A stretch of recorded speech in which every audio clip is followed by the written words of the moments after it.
The king awakens. His domain is on the edge of one of the most extraordinary swamps in Africa.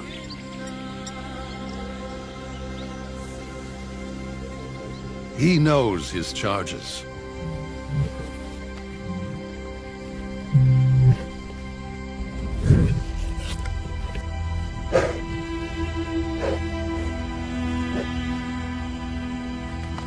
He knows his riches.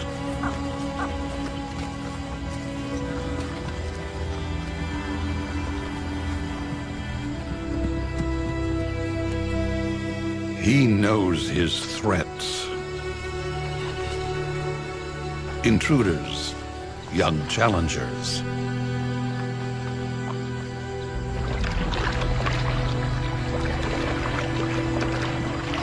But today, there is trouble in paradise. The cuts and scars on his face are a roadmap of his past battles. Everyone is aware.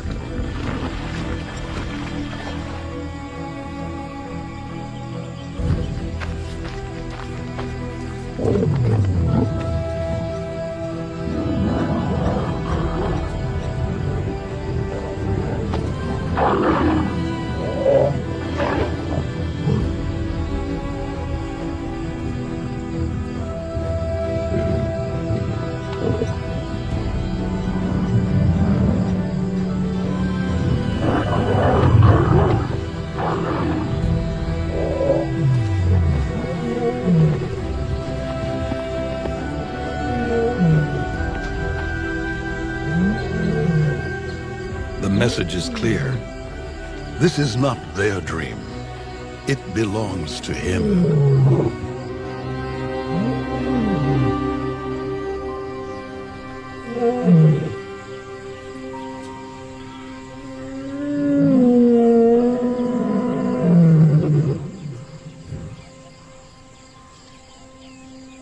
But the river itself doesn't belong to him alone.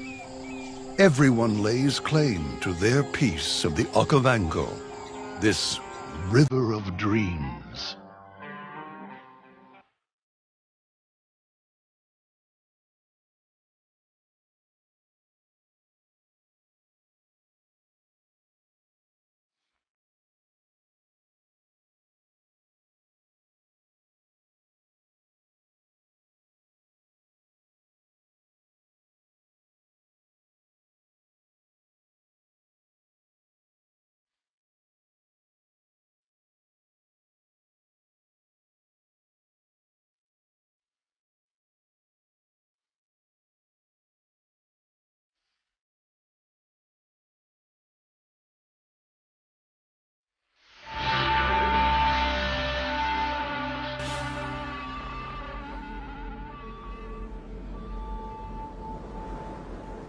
The second phase of the Okavango in southern Africa's Botswana is, as it fans out into a delta, in limbo, before spilling out into the Kalahari Desert.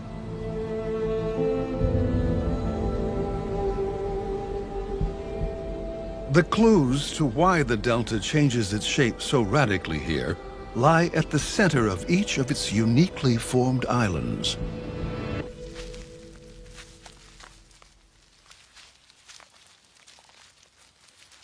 There are forces at work down here, building underground fortresses, blockades against the rising water table, using a combination of saliva and hard calcrete.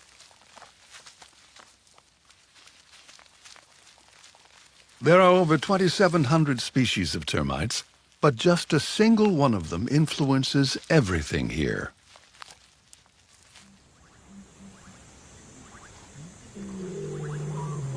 The male lion is not a loner. Daily calls connect him and his brother.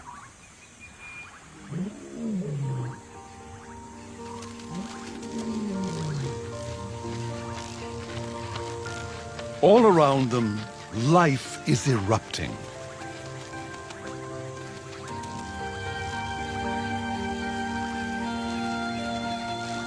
Once a year, termites start their nuptial dances. They flush from underground homes to fly, and within seconds find a mate before they can be eaten.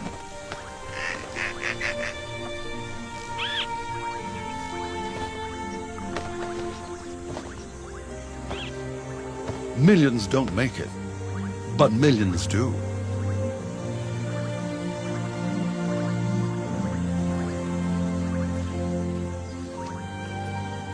The mating dance fills the air and starts one of the most magical relationships in nature. One that dominates the entire story of the Okavango.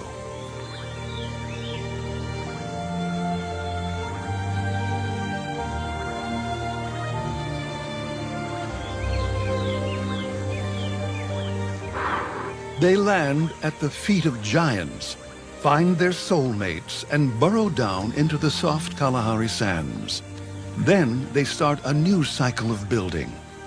Towering castles rise up, even above the heads of elephants. Trees attach themselves, forming platforms for all life here.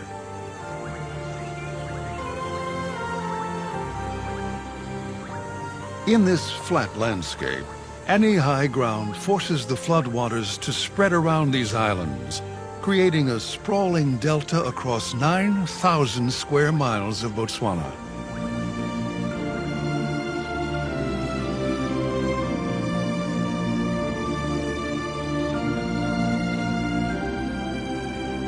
And at the foundation of each island in the Okavango is a termite colony.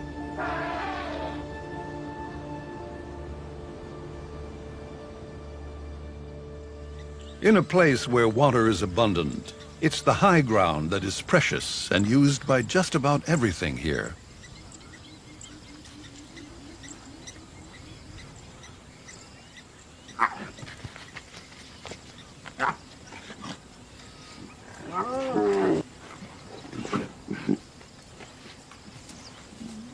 When there are cubs, the male doesn't spend a lot of time with the pride. It's an unfamiliar and sometimes tense relationship with them.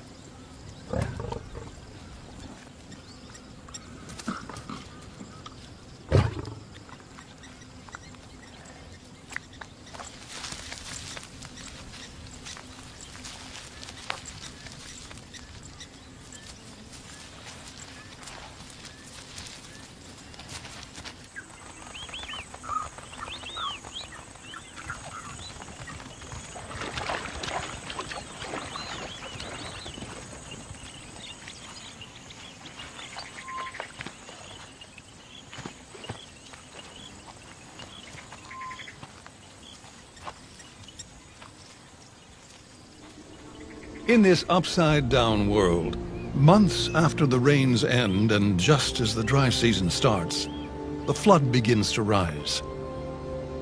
Rainwater from halfway across the continent is finally reaching the delta.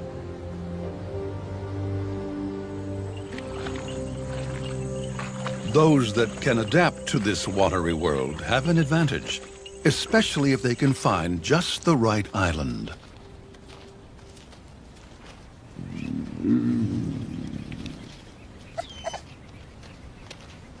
Two hyena sisters have found some abandoned aardvark holes to turn into a den.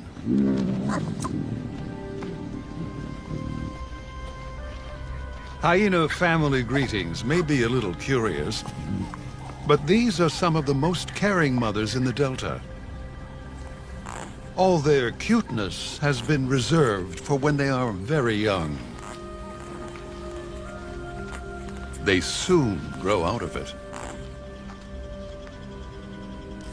The older cubs have already developed bone-crushing habits, so the youngest dig secret chambers into the heart of the termite mound that only they can get into.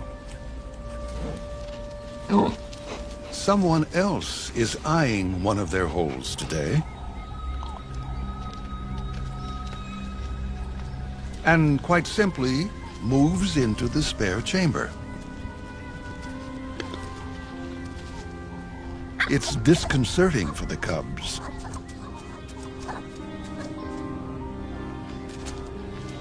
Hyenas can easily rip a warthog to pieces, but for some reason now, they extend a kind of welcome.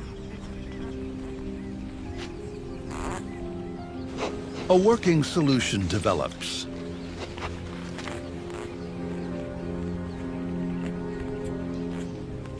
Hyenas den during the day, and at night, when they are out hunting, the warthogs are in residence. And during the twilight hours, both families are at home.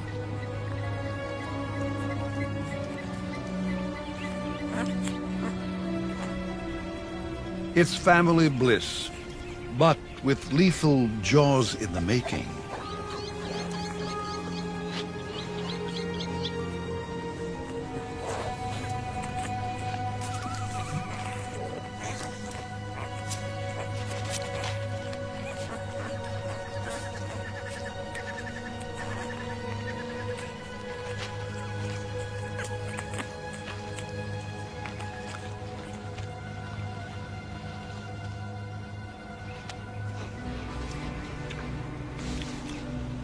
Both families keep a wary eye out for the odd neighbors.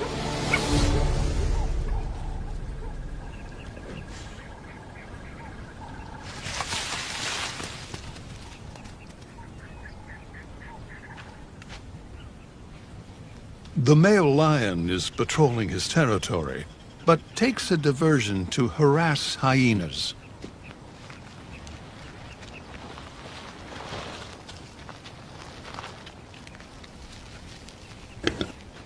He's definitely also interested in the smell of hidden pigs.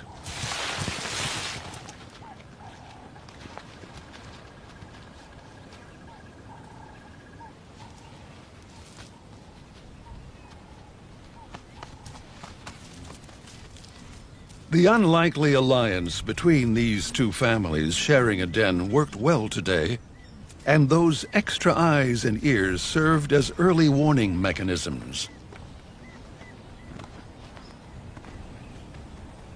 This relationship works well on a deeper level for miniature piglets.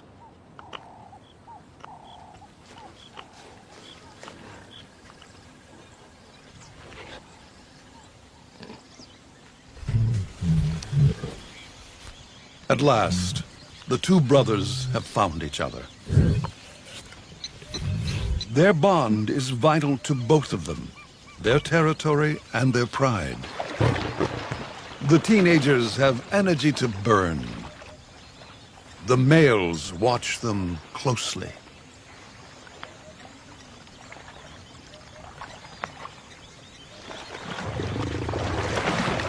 The first sign of small manes on the young lions has their father's attention. In a year, the large males will have to chase them off.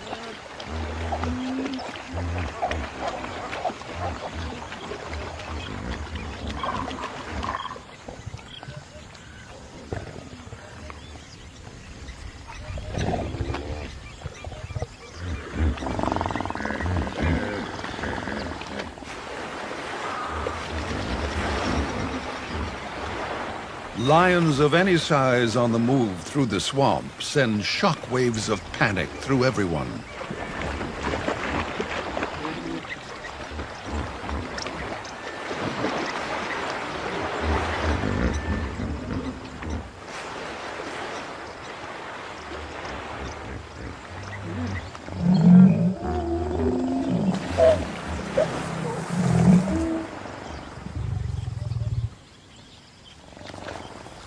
Anyone caught out of water is fair game for the youngsters.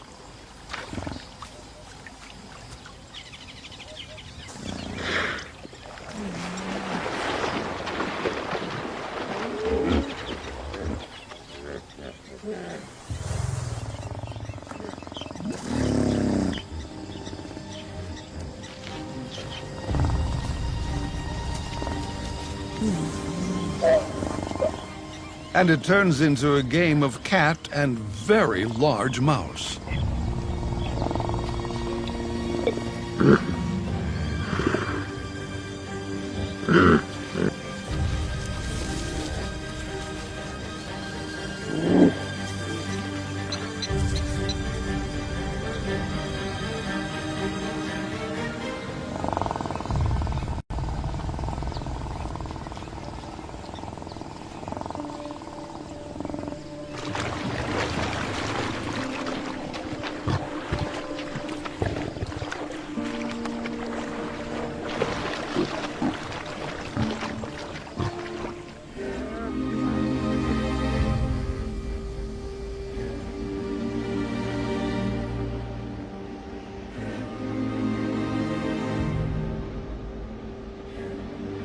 For some, safety is in the water. For others, it is on the termite islands as the flood rises.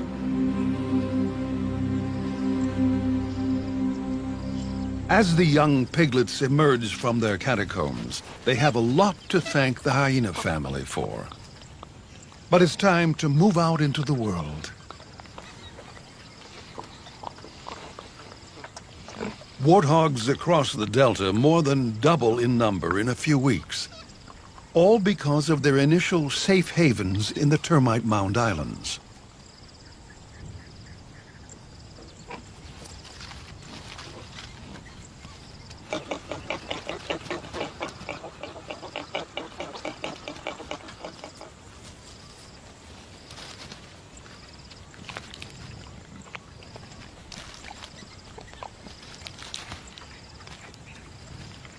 On one of the larger islands, they are being watched from above.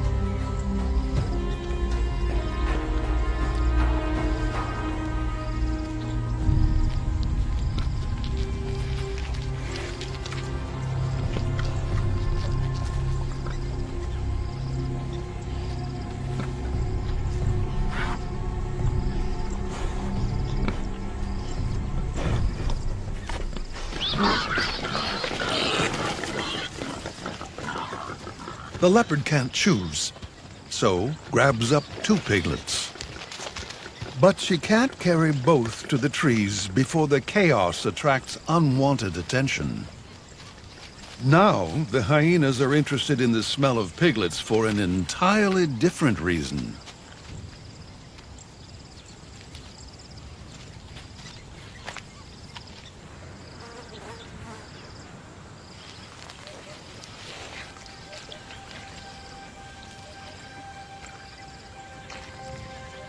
The males, on a territorial patrol together, stride right towards the leopard's island.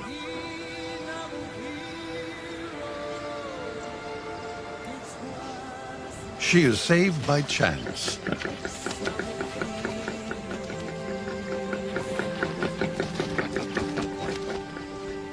Piglets on the wind. Right into the jaws of death. But it's a slippery little thing. And one that comes with a lot of attitude.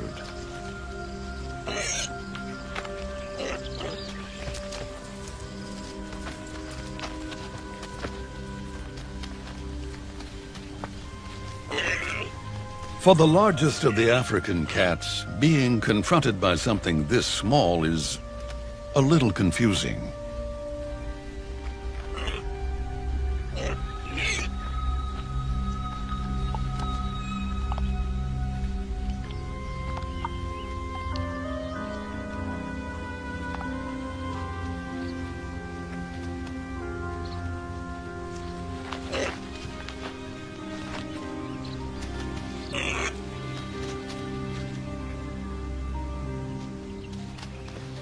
These plains may favor the bold and the brave, but today the odds were just too great.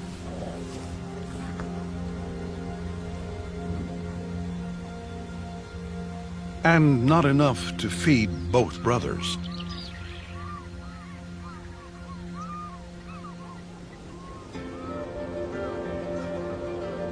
By mid-flood, over 80% of the Okavango is under sheet water. Much of it is shallow and crystal clear. Exactly what the kingfishers like best.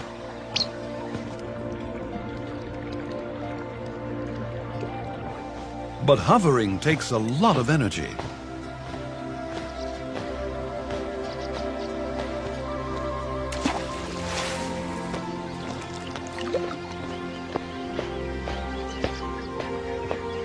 High-protein fish and frogs are worth the effort, though.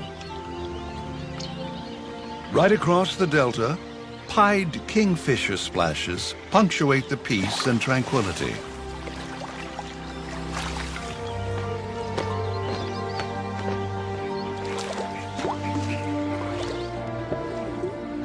Because the flood lags so far behind the local rains, it brings new water at just the right time for thousands of animals.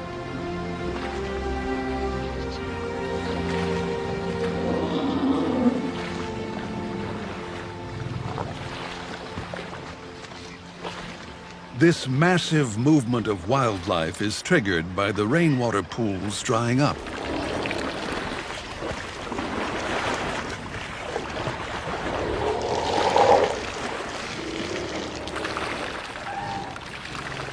And it is the elephants that are most important to the way the entire delta functions.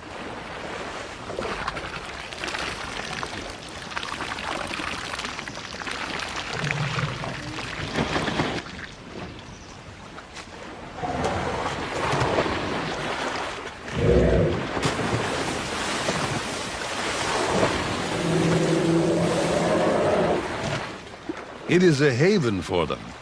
The expression of sheer elephant joy seems to erupt in their voices.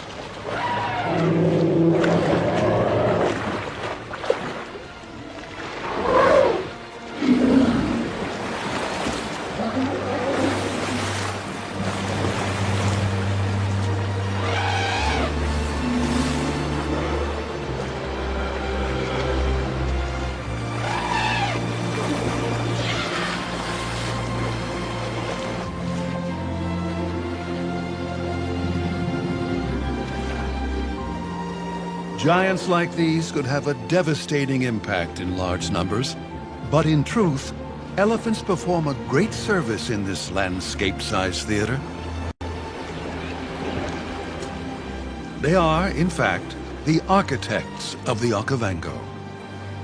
Where elephants lead, the flood follows, bringing new water down dormant channels to forgotten islands.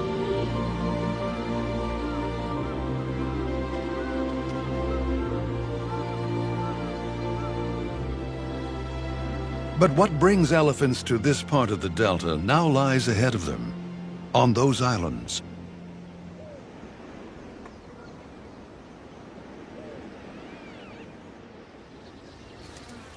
They can't reach these dates and don't want to destroy the tree itself, so they gently harvest the fruit.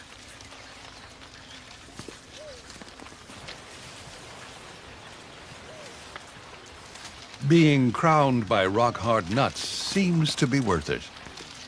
But it's a classic case of which came first, the palm, the nut, or the elephant. The palms can only germinate if softened at the right temperature. The exact same heat as that inside an elephant's gut. These vast palm islands, so typical of the delta, exist purely because of these long caravans of traveling elephants. And the islands themselves are built on termite mounds right across the Okavango.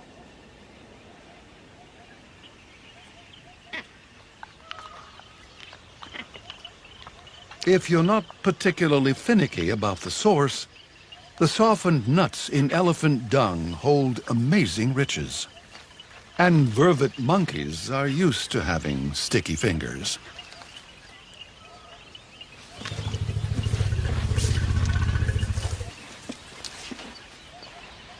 Blacksmith lapwings don't signpost their nests. They are the signposts. But today, they have chicks that are just the opposite. Their job is to blend in. That could be a problem along this path.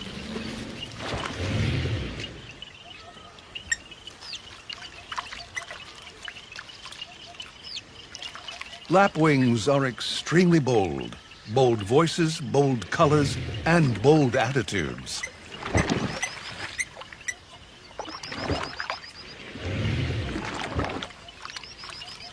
But with a heavy army on the march, they take evasive action today.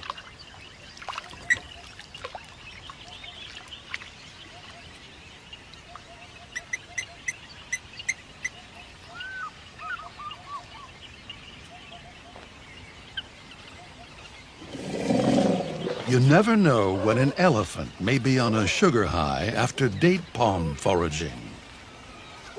Like this bull, who doesn't extend the same lapwing courtesy to the painted dogs today. A hunt starts with a sneeze. It's the pack's version of a vote.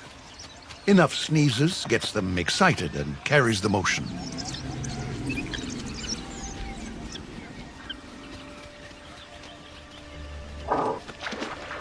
These flooded swamplands are ideal for the hunting dogs, one of the last strongholds in the world for these highly endangered animals.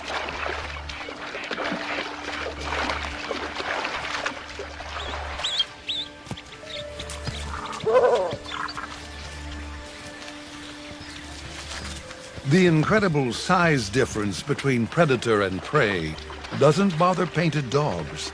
For them, it's all about stamina, and few can match theirs.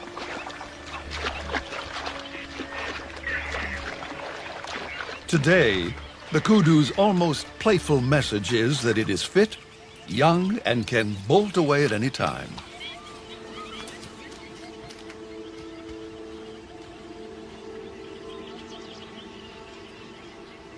It's just a test anyway, a warm-up while the rest of the pack mobilizes for the main event.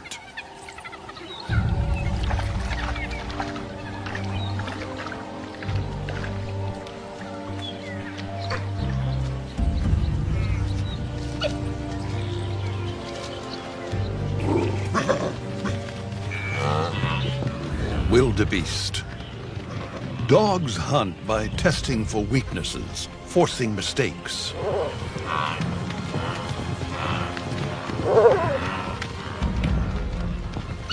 Against hunting dogs, the best defense is a show of unity.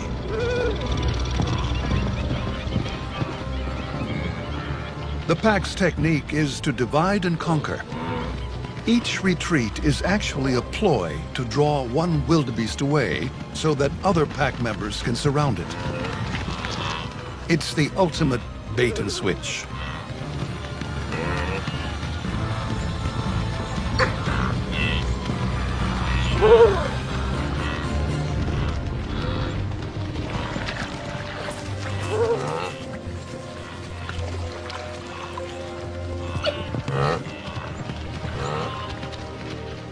The alpha male calls it off. The amount of energy it'll take to complete this hunt is just too expensive.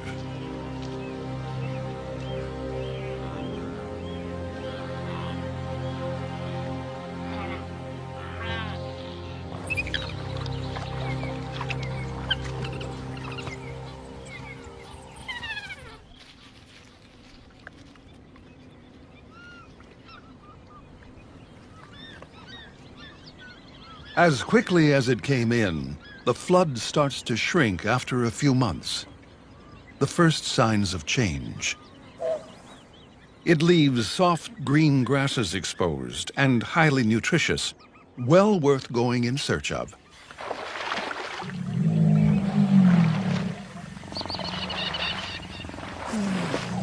But unfortunately, others have the same idea.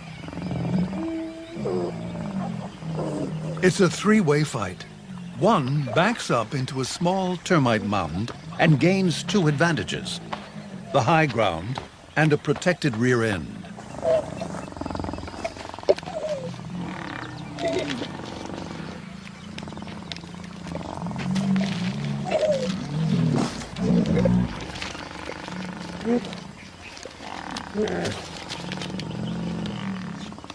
It's a winning combination in a species where fighting is both critical to claiming space and food and is dangerous.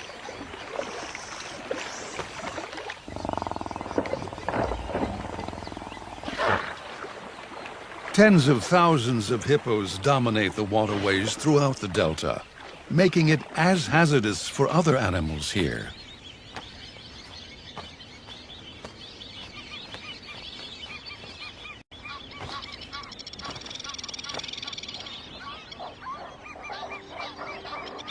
In these floodwaters, there is a single rare antelope on the move today. He is so rare that he's one of a kind. There has never been another like him seen anywhere in the world.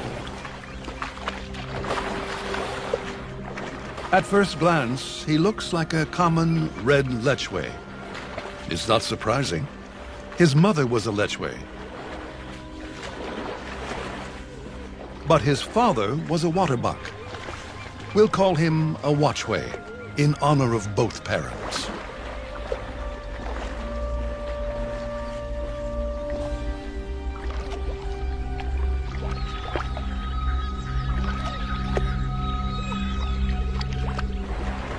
Today, the watchway is in deep trouble, and the pack knows it.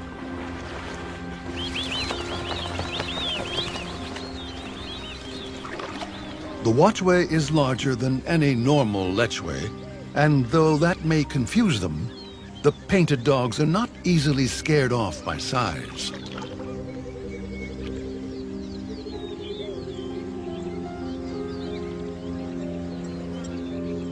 But he's not a complete loner. Today, he's found his half-brother, a real waterbuck.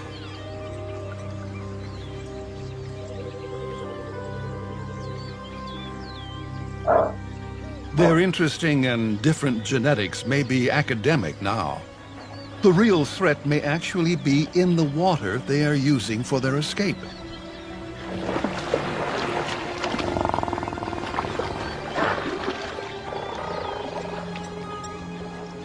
Hippos attack each other, so complete strangers are not welcome in this pool. They're in trouble if they don't leave the water now. But they're in trouble if they try to.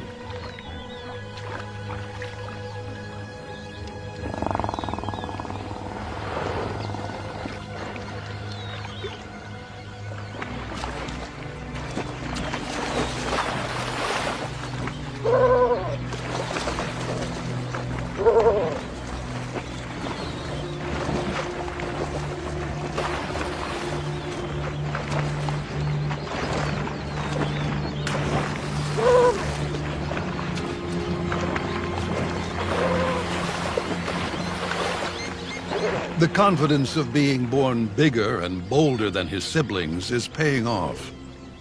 But today, the two antelopes find safety in limbo, somewhere between the riverbank and the deeper water. Even the hunting dogs won't risk offending hippos. It's a standoff between an endangered predator and an antelope that doesn't really exist.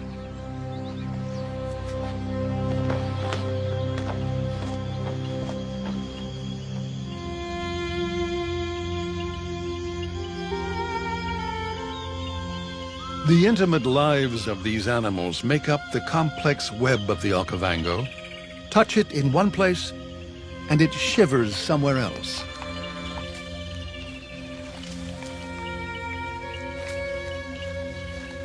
Someone's paradise is someone else's purgatory.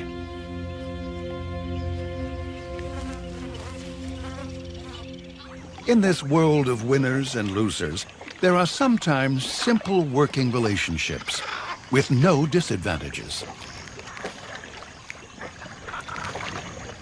Black egrets have a special technique of blocking out the shine on the water to catch fish under their umbrella-like wings.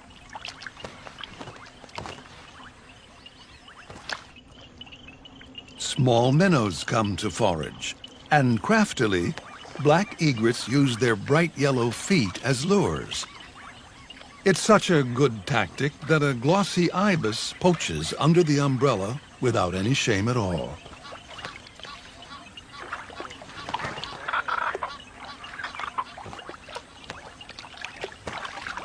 There is one problem. When you have your head under your wings, things can creep up on you.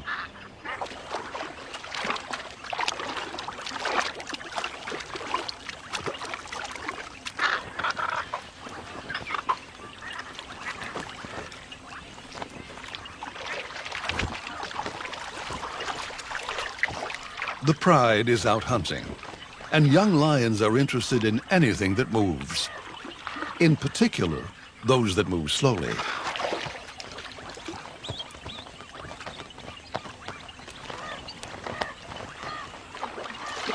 These lions have adapted to being in water. The constant wading from one termite island to the next through deep water makes them fit, strong, and some of the largest lions in Africa. The cool water allows them to forge through the delta, well into the heat of the day.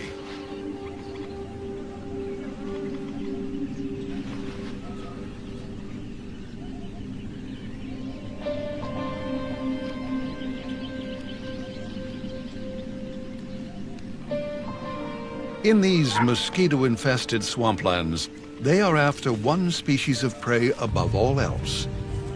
It's their favorite, but it's not easy. Buffalo.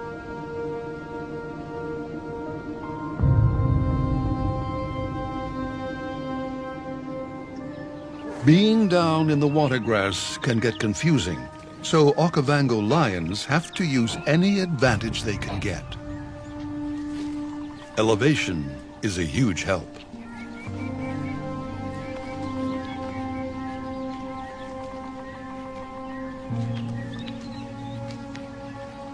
It's one of the few places in the world where lions do climb trees. They also climb to get any cooling breeze. But these heavy-set lions have to get their balance just right.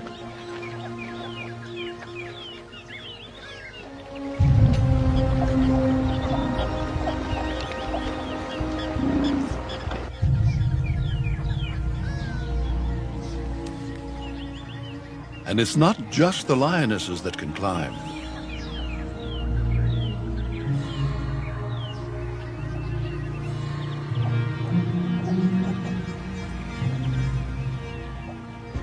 The buffalo are heading this way.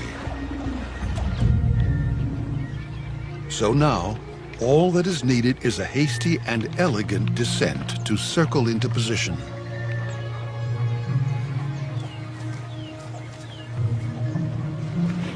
The time to attack buffalo is when they bunch up, when they are stressed by the deeper water crossings.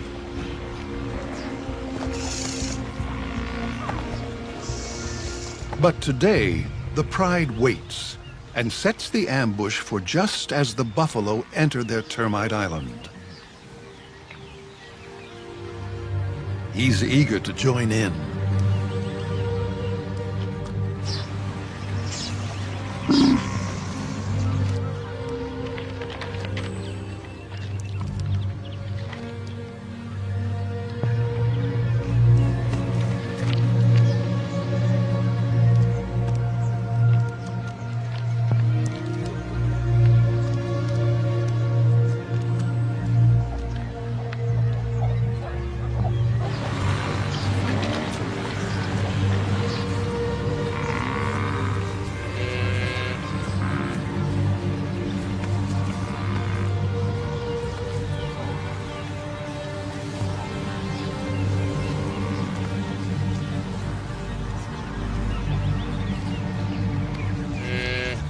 With the pride in perfect position to ambush a lost calf, the trick would be to not spook the buffalo.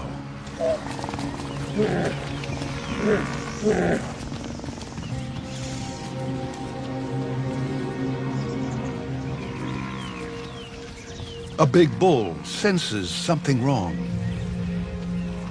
Now it's important for the male to be still, silent.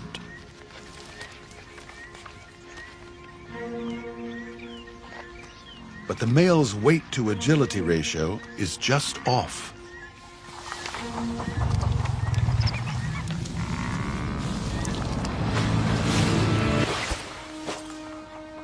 These are Cape buffalo.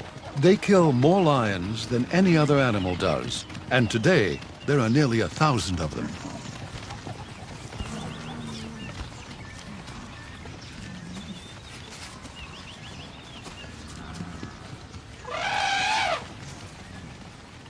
Suddenly, a young bull elephant is in the mix, and he's irate. Elephants are definitely the dominant species on these islands. But the lions have artfully sneaked off, and he's been left with the full force of the buffalo herd. This warrior elephant is up to the challenge.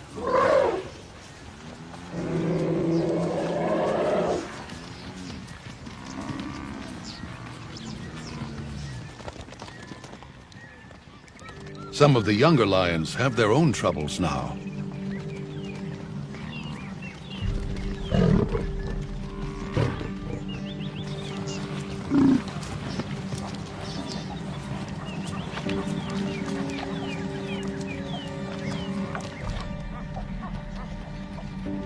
Treed by the buffalo, they have nowhere to hide. And the best elevation is just at buffalo horn height.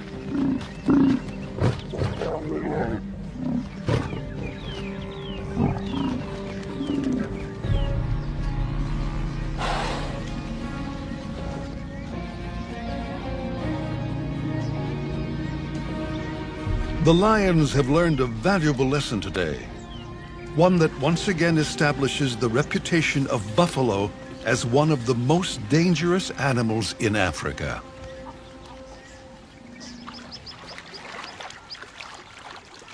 The pride is bruised and retreats to give the buffalo a wider berth.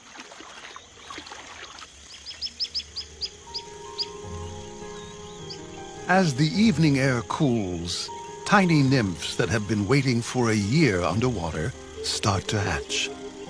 Luna mayflies fill the air.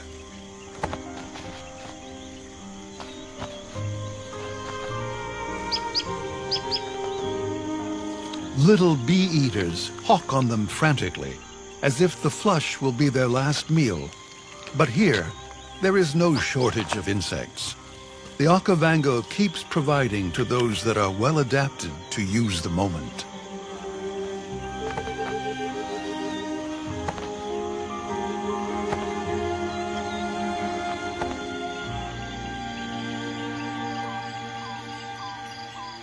But the flood also creates problems. As it arrives, it isolates one kind of small primitive ape on whatever termite island they happen to be on.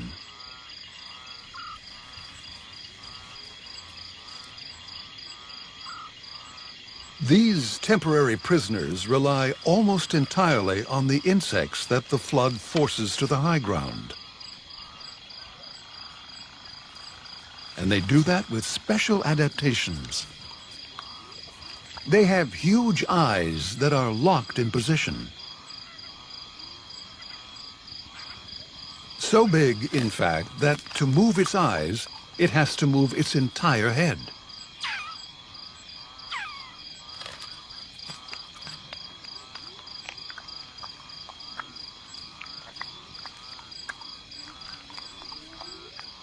It's effective. They can see and leap around a very complex world in the high trees. And to help, they urinate on their hands for that extra stickiness. Their tools work well for them as they navigate their isolated treetop realm.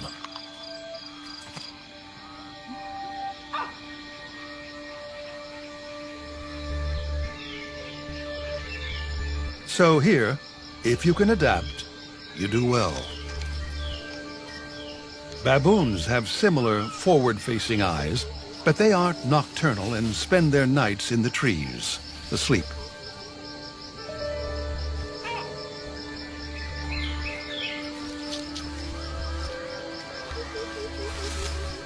Getting down is a delicate matter. But these straight up and down palms are their gateway to the safest place for them to roost. Nothing else can climb these vertical trunks.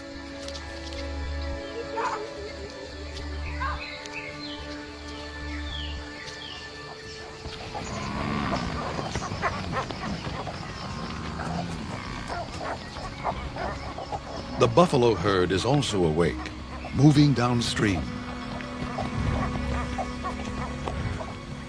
Perhaps it's the definition of insanity, but the Pride has decided to regroup and try the exact same tactic again.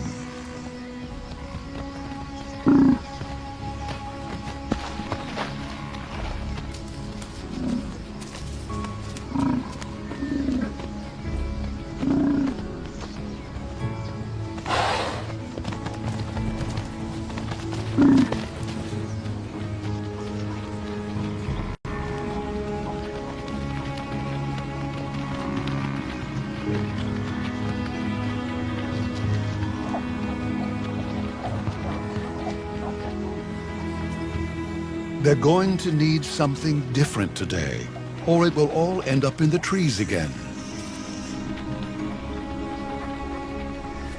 It's going to take a hero, an unlikely hero after yesterday's performance.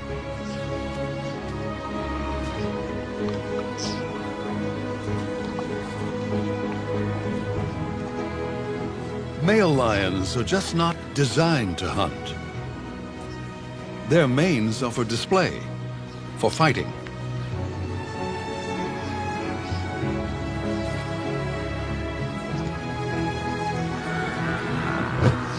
The Pride is uncoordinated, the buffalo united.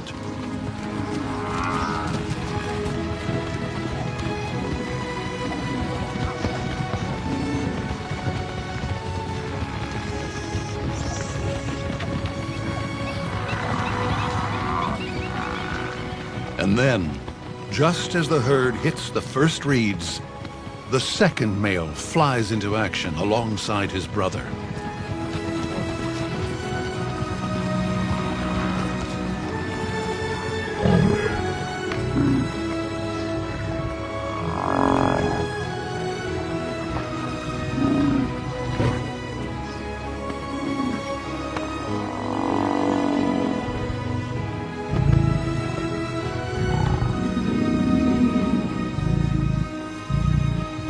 This is why prides often have more than one male, to bring down the difficult, heavy prey that the rest of the pride simply cannot conquer.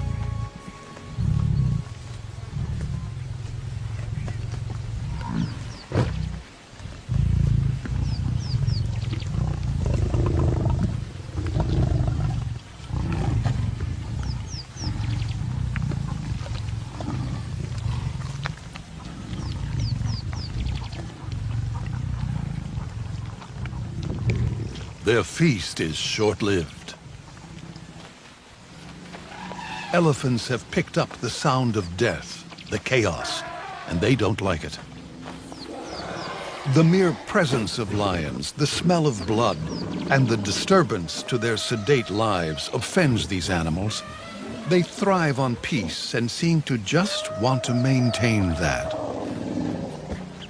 Outraged, they act as if the lions had killed one of their own, not a buffalo. And for one of them, that may be true. A tuskless cow reacts as if she has lost a calf or family member of her own in the past. Elephants hold that hurt and loss for a long time.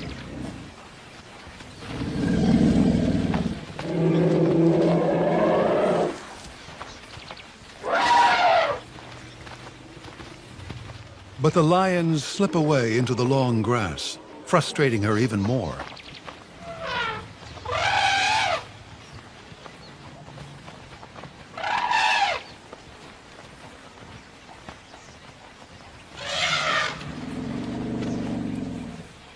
And then, without any obvious reason at all, the female and her herd suddenly settle down and allow the pride to feed. Forgiven, perhaps, but not forgotten.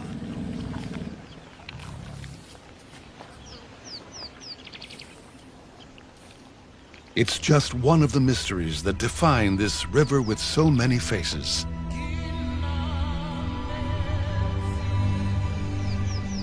This strange but magical flood starts inland, adapts to meander around termite castles and down elephant paths, affecting millions of animals.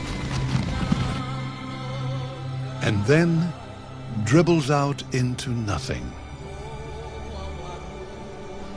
The next phase of the river is an entirely different one. Herds we see little of in the delta start to leave just when it is at its very best. They take us out to the far reaches of the water, away from the realm of kings, and farther down this strange river of dreams.